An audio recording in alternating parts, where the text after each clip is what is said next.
आशा करता हूँ आप सब बहुत अच्छे होंगे। मेरा नाम है सिद्धांत अग्निहोत्री। स्टडी ग्लोस पे आपका बहुत बहुत स्वागत है। एक सेकंड लगेगा, प्यार करते हैं तुमसे, तुरंत सब्सक्राइब कर दो यार। जब तक मैं नहीं कहता तुम लोग सब्सक्राइब भी नहीं करते। तो अभी आपको पता ही है कि अमेरिका और ईरान अब युद्ध में, अमेरिका युद्ध में कूद गया। इस पर एक लेक्चर तो ये है, अभी इसके बाद वाला लेक्चर मैं लूँगा वर्ल्ड वॉर 3 पे। सर वर्ल्ड वॉर 3, अबे भैया बहुत खतरनाक सिचुएशन है, पता नहीं है तुमको। तो यहाँ पे डोनाल्ड ट्रंप जो है वो सिचुएशन रूम में बैठे हुए हैं। ये इनका सिचुएशन रूम है, ठीक है। और इन्होंने बोला था कि ये बीबीसी से मैं सारी पिक्स लेके आया हूँ। तो ये इन्होंने बोला था कि आप तैयार रहिए। इसमें मार्को रूबियो भी थे एक स्लाइड में, मतलब बेसिकली डोनाल्ड ट्रंप की पूरी कैबिनेट बैठी थी। बट अमेरिका का जो ये निर्णय है ये कितना खतरनाक है। और क्या ईरान का पूरा न्यूक्लियर प्रोग्राम खत्म हो चुका है? देखिए, ईरान की बहुत सारी न्यूक्लियर साइट्स हैं। इस्वाहन और नतान्स को पहले ही फोड़ दिया था इजराइल ने, लेकिन फोर्दो सबसे रहस्यमय थी। तो फोर्दो पर हमला हुआ है। ये है फोर्दो, ये आप देख सकते हो, ये पहाड़ियों के बीचों बीच है फोर्दो। एक ही एंट्रेंस है। ये जो रास्ते देख रहे हो ना, ये बनाया गया, ये सिक्योरिटी पैरामीटर है। ये पूरा का पूरा जो आपको येलो लाइन में दिख रही है ना, ये पूरा सिक्योरिटी पैरामीटर है।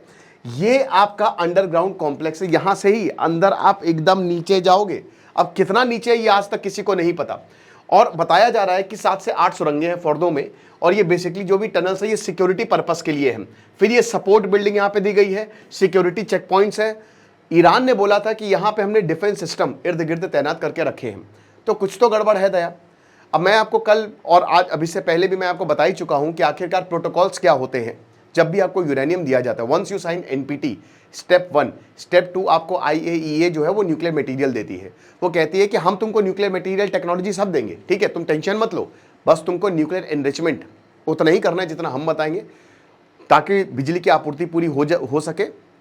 और हम आएंगे, इंस्पेक्शन करते रहेंगे, क्योंकि पूरी दुनिया जो है उसको ये है ना कि वो जीरो कार्बन जाना चाहती है। तो हर किसी के लिए न्यूक्लियर बहुत ज़्यादा ज़रूरी है।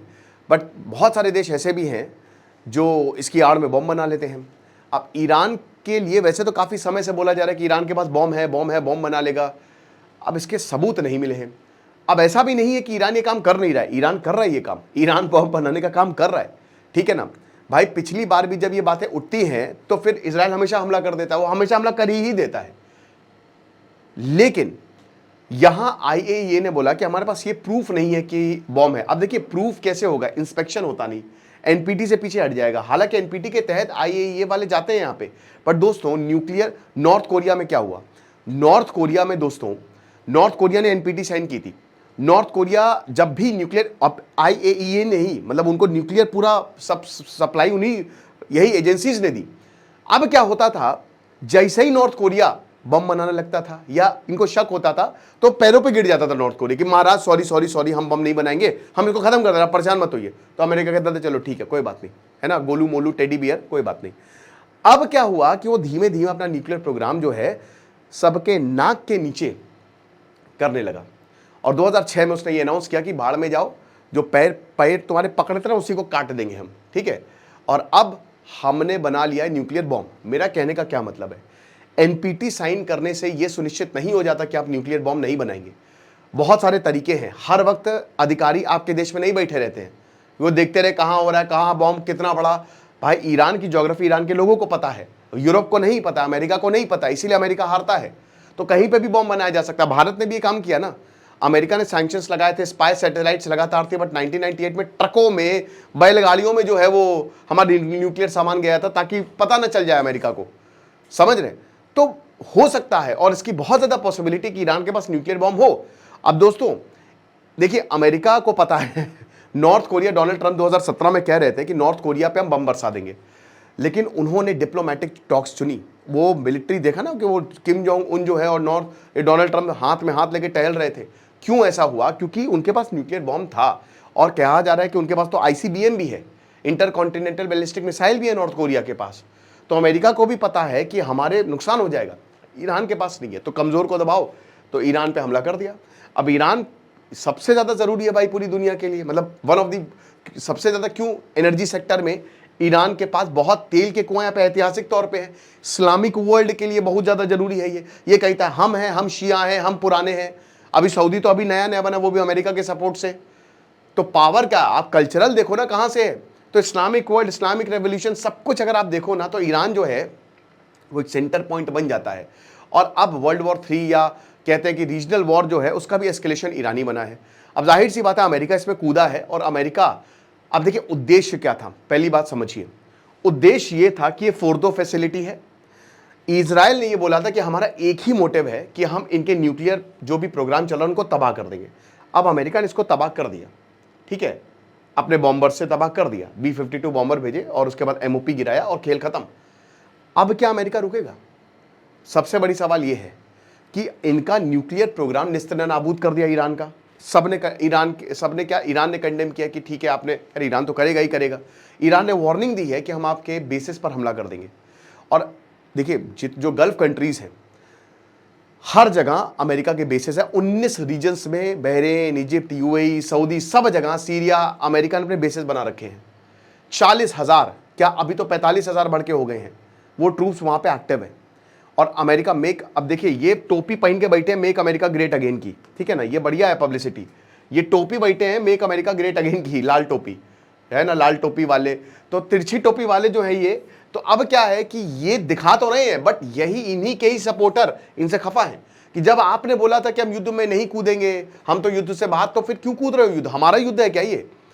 लेकिन भाई इजराइल पैसे देना बंद कर देगा। बट एक बार इजराइल ने पैसे देना बंद किए, जो इनकी लॉबी चलती है, तो फिर कैसे चुनाव लड़ोगे? ठीक है, तो अब यहां से सबका दिमाग खराब है। अमेरिका कूद गया है, न्यूक्लियर फैसिलिटी तबाह हो गई है। अब टेक्निकली तो अमेरिका कहेगा कि भैया ठीक है आप टेबल पे आओ। अब यही ईरान को बोला है उसने कि देखो या तो आप पीस चुनोगे या फिर ये आपके लिए ट्रेजिक होगा। अब आप मुझे एक बात बताइए, ये पीस की बात करने हमला कर दिया, मार दिया, 700 लोग मर गए, इजराइल पे इतना, इजराइल के हॉस्पिटल पे हमला हो गया, बताइए, ईरान ने हॉस्पिटल पे हमला कर दिया इजराइल के, ठीक है, तो अभी पीस की बात कर रहे हैं। आपको लगता है कोई पीस होगा? आप के अस्मिता पे, सेल्फ रिस्पेक्ट पे बात है, ठीक है भाई, ये तो बात सच है ना, इजराइल ने पहले हमला किया, तो आपको लगता है ईरान पीस, ये रेस्ट इन पीस होगा? पीस नहीं होगा। तो एक तरीके से ये जो अमन चैन की बातें हो रही हैं, और एक तरफ तो अमन चैन, देखिए पीस हर जगह आएगा, लेकिन वो पीस आपके हिंसा में छुपा हुआ है। लोग मर रहे हैं, वो पीसेस में बट रहे हैं, लेकिन वहां पे बोले कि नहीं हमको पीस चाहिए, हमको तो अमन चाहिए। तो भाई ईरान कभी इसके बारे में नहीं मानेगा, क्योंकि उसके लिए जीने मरने का सवाल है। उसकी रिजीम खत्म होने वाली, वो टेबल पे क्यों बैठेगा? बैठ भी सकता है, बैठना चाहिए उसको, अगर उसको अपने आप को बचाना है। बट वही होता है ना कि कभी कभी, जैसे फर्स्ट बैटल ऑफ पानीपत में क्या था, फर्स्ट बैटल ऑफ पानीपत में जब बाबर ने हमला किया था भारत पर, है ना, तो जो लोदी थे, अब इब्राहिम लोदी को वो उनको बोला था कि भैया भाग जाइए, आप रहेंगे तो युद्ध होगा। बड़ा बढ़िया सा शेर मारा कि नहीं लड़ते हैं मैदान जंग में शेर, अरे मार दिए गए। यार आपको कभी कभी जो है वो समझदारी से फैसला लेना पड़ता है, ठीक है ना। बैटल ऑफ हल्दी घाटी देखिए कि कभी कभी आपको समझदारी से फैसला लेना पड़ता है, लेकिन यहां पे ईरान समझदारी से फैसला लेगा? आई हाईली डाउट दैट, क्योंकि अगर लेना होता तो ले चुके होते। हालांकि ईरान ने ये बोला है कि हम बात करना चाह रहे हैं, बट इजराइल से बोलो पहले बमबारी बंद करें, ठीक है, आप पहले बोलिए इजराइल से बमबारी बंद करें तो हम बात करने को तैयार है। लेकिन अब दोस्तों कहने सुनने के लिए कुछ नहीं बचा है। अब ये सब टॉक्स चली गई, जल गई, पेपर जल गए, फाड़ के फेंक दिए गए हैं, क्योंकि अब सिर्फ और सिर्फ हमले होंगे। और ईरान जो है अभी उसके पास न्यूक्लियर मिसाइल का जखीरा है, बताया जा रहा है अभी भी हजारों मिसाइल जो है वो ईरान के पास है। वो वही बात है ना कि मैं तो हॉस्पिटल जाऊंगा, लेकिन मैं ये सुनिश्चित करूंगा कि तुम भी हॉस्पिटल जाओ मेरे साथ। तो वही बात है कि हो सकता है ईरान हार जाए, लेकिन बहुत ज्यादा नुकसान कर देगा अमेरिका का, और यही तो अमेरिका को डर है। अब न्यूक्लियर फैसिलिटी तबाह हो गई, सब कुछ खत्म हो गया, तो आ जाओ बैठ जाओ टेबल पे। लेकिन अब इतनी बेइज्जती के बाद, ये तो वही फर्स्ट वर्ल्ड वॉर के बाद जब जर्मनी को बैठाया था, हरा के एकदम, मतलब बहुत ही बेइज्जती करवा के कि बैठो और डील करो और तुम हमारे हिसाब से चलोगे, तो वही कुछ होगा ईरान में। लेकिन अब देखिए इनकी जो सत्ता है, इनकी जो रिजीम है, वो 1979 से काबिज है। लोग जो हैं वो इनके खिलाफ हैं। इनकी रिजीम के साथ मुझे कोई सिंपैथी नहीं है, क्योंकि भाई जहां पे औरतों की बात आती है, उनके फ्रीडम ऑफ राइट, तो बहुत कुछ होता है।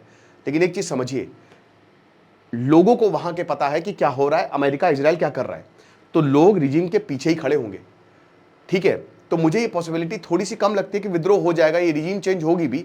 हो सकता है जो अर्बन है, जो शहर के लोग हैं, क्योंकि शहर के लोग, अगर रेफरेंडम होता है तो बहुत बड़ी पॉसिबिलिटी कि शहर के लोग जो हैं वो ईरान के खिलाफ वोट देंगे, लेकिन जो गांव के लोग हैं ना वो ईरान के साथ रहेंगे। और हो सकता है जब लोग देखेंगे ना कि तेहरान पे बम बरस रहे हैं, कौन बरसा रहा है? अमेरिका बरसा रहा है, इंटरनेट ब्लैकआउट है वहाँ पे, तो कहीं ना कहीं लोगों का सेंटिमेंट ईरान की तरफ होगा। और मैंने आपको बताया था कि इस्लामिक देशों का भी सेंटिमेंट ईरान की तरफ होगा। तो ईरान के लिए वही कहता है, हार के जीतने वाले को बाजीगर कहते हैं, उस तरीके की चीज़ हो सकती है। लेकिन दोस्तों इन सबसे कोई फर्क नहीं पड़ता, डायलॉग बाजी बहुत हो जाएगी। इजराइल बोलेगा कि हाँ ठीक है, हार आओ, बन जाओ बाजीगर, जाओ जाओ बन जाओ बाजीगर, बन जाओ शाहरुख खान, मर ही जाता शाहरुख खान आखिरी में ना, बन जाओ, करते रहो।